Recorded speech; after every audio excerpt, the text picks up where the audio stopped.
Hello students, so this is second video for class 12th Vistas Evans Trizen O-Level. So we have already read that things are now arranged for the exam because Evans had shown interest in German language. So the prison authorities, they arranged one teacher and now he is ready to sit for the exam. So we are now at page number 72 at 8:30 the following morning. So why following morning? You may get this MCQ because the previous evening the tutor had come for the last time and he had wished him good luck for the exam, and then he had warned him also that everybody is now vigilant, very much vigilant, so you cannot even try to think of escaping from here. But Evans had answered, don't worry, I can still surprise everybody. Okay, so now next morning at 8:30 the following morning, Evans had a visitor. Two visitors, not one visitor. Evans had two visitors. In fact, he tucked his grubby string vest into his equally grubby trousers. Grubby means very dirty. So he was wearing very dirty vest and then very dirty trousers also at that time. And when he saw two visitors in his cell, he stood up from his bunk, smiling cheerfully. Morning, Mr. Jackson. This is indeed an honor. In a very taunting way, he said, sir, this is Anne. This is indeed an honor that you have come over here to my cell. Jackson was a senior. Now, underline this name. Jackson, he was the senior prison officer on D Wing. And he and Evans had already become warm enemies. Okay, means they knew each other very well, it means. At Jackson's side stood Officer Stephen, a burly, surly-looking man, only recently recruited to the profession. So it means this junior officer, he was very fresh in this profession, okay, and Stephen was standing with Jackson. So you have to remember these two names, Jackson the senior officer and Stephen's the junior officer. Jackson nodded curtly. And how's the little Einstein this morning then? Because in a very taunting way, Evans said, oh, this is an honor that you have come to my cell. In the same way, even Jackson also, in a very taunting way, he said, how are you, this Einstein? Because why he said Einstein? Why use this word? Because actually earlier also, this Evans had tried to prove that he is very smart because 3 times he had escaped. So that's why now Jackson, in a very taunting way, he used this word Einstein for him. Wasn't he a mathematician, Mr. Jackson? Then Evans, he is also very smart. He said, you are calling me Einstein? I don't think that Einstein was a prisoner. I think he was a mathematician. I think he was a Jew, Mr. Jackson. Evans' face was unshaven. Now, this is we can say, little bit conversation and then we come to the main point. Evans' face was unshaven because it is early morning at 8:30. And he wore a filthy looking red and white bobble hat upon his head. So this is important. Right now he is unshaven, he is not ready for the exam, and at this time he was wearing we can say one hat which was having a bobble, okay, over the hat, and this was red and white bobble. Give me a chance, Mr. Jackson, I was just going to shave when you busted. And he said, don't worry sir, I will be ready, okay, within time I will be ready, just give me some time, I was just about to we can say get ready for the exam. Which reminds me, Jackson turned his eyes on Stephens. Now when he said I was just going to shave, and then suddenly Jackson realized something. He turned towards junior officer, and what he ordered to this junior officer, he said, make sure you take his razor out of the cell when he is finished scrapping that ugly mug of his. Clear? Now what he said, he ordered this junior officer, he said, when he is finished with his shaving, then you are to remove this shaving kit also, this razor, etc. from the cell. One of these days he will do us all a favor and cut his bloody throat.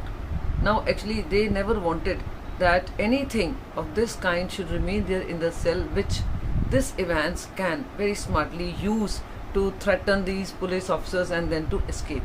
So that's why he said no blade, no razor should remain here in the cell. So you just make sure when he is finished with his shaving, you remove this shaving kit from this cell. For a few seconds, Evans looked thoughtfully at the man standing ramrod straight in front of him. A string of Second World War medals proudly paraded over his left breast pocket. This is senior officer, okay, and he was wearing medals. So this showed that he was a brave officer, senior officer. Mr. Jackson, was it you who took my nail scissors away? Evans had always worried about his hands. And now only, when he saw Jackson was giving these instructions to junior officer to take this shaving kit also, then only he turned to him. He said, "Sir, is it you then who has taken my nail scissors also from my cell? And your nail file too?" And Jackson now in a way he said, "Yes, not only nail scissors, I have taken your nail file also." Look, for a moment Evans' eyes smoldered dangerously. Now after hearing this, that this senior officer, he had taken even this nail filer also, and in a very taunting way he was telling that I have removed everything. So even Evans got angry. Okay, so this anger was visible in his eyes, but Jackson was ready for him. But maybe Jackson knew it very well, that when this Evans gets to know that everything is taken by him, he would surely show this anger, and that's why maybe he was mentally prepared for this, this kind of reaction from Evans. Orders of the governor, Evans. And then immediately he said, "See, this was ordered by the senior most official, means governor. He only told me to remove all these things from your cell." He leaned forward and leered, his voice dropping to a harsh, contemptuous whisper. "You want to complain?" Now Jackson, he just leaned forward and he said, "You want to complain about me? Okay, go and complain to the governor, because these things were ordered by governor only." Evans shrugged his shoulders slightly.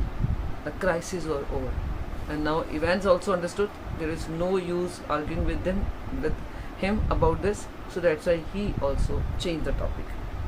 "You have got an hour to smarten yourself up, Evans, and take that bloody hat off." And now when Jackson saw that Evans has nothing to say, so now he said, "Okay, now half an hour I'm giving. Okay, you just get ready, okay, for the exam in this half an hour." And while going away, he just looked at the hat and he said, "Yes, this hat also. Remove this hat also." "Me hat? Oh." Evans put his right hand lovingly on the top of the filthy woolen and smiled sadly. He said, "Sir, you are talking about this hat?" "Oh, sir." And but he said, do you know, Mr. Jackson, it is the only thing that has ever brought me any sort of luck in life. Kind of lucky charm." He said, "Sir, please don't say that I should remove this hat, because actually it's kind of lucky charm for me. Okay, whenever I had worn this hat, okay, everything was always good in my favor. So this is my lucky charm. That's why I want to wear it while writing my exam, if you know what I mean. And today I thought, well, with me exam and all that." He said, "I think, sir, you understand what is lucky charm. And today also I need this lucky charm, because today I am going to write my exam. So sir, please allow me to wear this while I am writing the exam." Buried somewhere in Jackson was a tiny core of compassion, and Evans knew it. Actually, Evans knew it very well, that Jackson is very strict officer, okay, but even then, somewhere in his heart, he is emotional also, and that's why he knew it very well that he would be ready to allow him to wear this hat. So that's why he said, "Sir, this is my lucky charm, please allow me to wear it." Just this once then, Shirley Temple, if there was one thing that Jackson genuinely loathed about Evans, it was his long heavy hair and get shaving. And then he said, "Okay, but for once only I am allowing you to wear this hat." But maybe in his heart of heart, he also wanted that at least he should wear something, so that he does not look at these dirty long hair, because this Jackson maybe never liked Evans' hair, but he never said it. But today maybe somewhere he is happy also that at least he is hiding his hair in this hat only.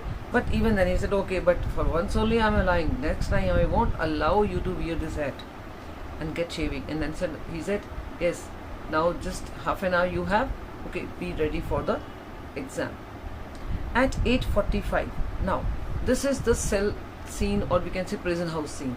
where two officers are there, okay, with Evans, and Evans is given now half an hour to get ready for the exam. Now the scene changes. Now this scene is from where this invigilator is supposed to come. We have already read that invigilator is to come from St. Mary's Church, and there this department had decided that they will be sending one of the parsons, one of the priests. So this priest is to come to become the invigilator. Now this scene is where priest lives, and he is now, he has started coming towards this prison house from his home. At 8:45 the same morning, the Reverend Strott McLeary, so this is full name, underline this also, Strott McLeary, though maybe many times we will be using only S. McLeary, but you should know the full spelling also.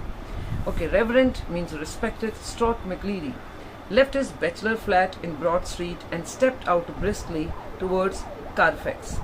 The weatherman reported temperatures considerably below the normal for early June, and a long black overcoat and a shallow-crowned clerical hat provided welcome protection from the steady drizzle which had set in half an hour earlier and which now spattered the thick lenses of his spectacles. Means now when this parson started from his home, okay, to do the duty of invigilator over here, at that time it was drizzling, and parson was wearing long coat and hat, and he was trying to protect himself from the rain, and he was wearing spectacles also. In his right hand he was carrying a small brown suitcase. Now this is important because you may get 2 marks question on this suitcase, okay, what he was carrying and what was inside the suitcase. So when this person started from his flat, he was carrying one suitcase, brown suitcase, which contained all that he would need for his morning duties. Now he was going to do this duty of invigilator, so many things were needed, okay, some formalities were to be fulfilled, so all these things were there in the suitcase.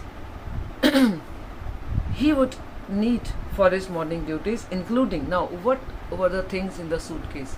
So you underline all these things. Number 1, sealed question paper envelope, a yellow invigilation form, a special authentication card, okay, from the examination board. This authentication card means this card or this kind of letter is telling that this man is authorized to become the invigilator over here. So this kind of authentication card.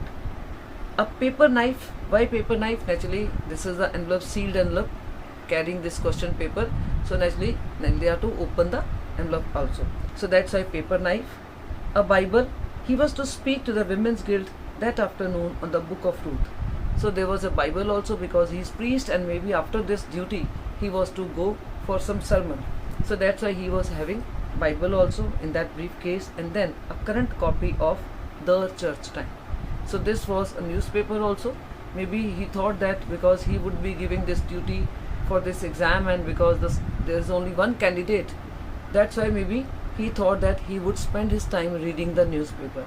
So this way all these things were there in the briefcase, okay, so better you learn it. Number 1, sealed question paper. Number 2, yellow invigilation form. Number 3, authentication card. Number 4, knife, paper knife. Number 5, Bible. And number 6, current copy of the Church Times. So these 6 things were there in the briefcase. It's not only 6 things there, we will see in the next video there is one more thing which was there in the briefcase. But remember all these things, learn it by heart, because this is important for 2 marks question. I think we should stop here only, okay. So next things we will do in 3rd video. Thank you.